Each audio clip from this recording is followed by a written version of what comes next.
पाण्याची टाकी अंगावर पडून एका तरुणीच्या मृत्यूस कारणीभूत ठरल्याबद्दल एका महिलेविरुद्ध एमआयडीसी पोलीस ठाण्यात गुन्हा दाखल झालाय। याबाबत हकीकत अशी, दिनांक 24 जून 2025 रोजी रात्री 9च्या सुमारास अर्पात नगर इथं अर्चना बालाजी गोविंद हिनं तिच्या राहत्या घराच्या वर पाण्याची टाकी ठेवण्यासाठी लोखंडी स्टँड तयार केला, परंतु त्या टाकीच्या सुरक्षिततेसाठी चारही बाजूंनी कोणतेही संरक्षित लोखंडी अँगल न लावता तसंच त्यावर 1000 लिटरची भरलेली पाण्याची टाकी बसेल एवढा पुरेसा लोखंडी स्टँड न बांधता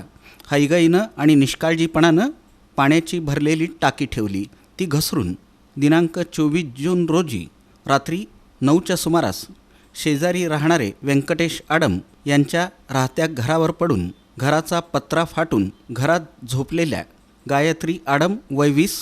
हिच्या अंगावर भरलेली टाकी पडल्यानं तिचा मृत्यू होण्यास कारणीभूत ठरल्याबद्दल अर्चना बालाजी गोविंद हिच्यावर एमआयडीसी पोलीस ठाण्यात गुन्हा दाखल करण्यात आला असून अधिक तपास पोलीस उपनिरीक्षक बनसोडे हे करतायत।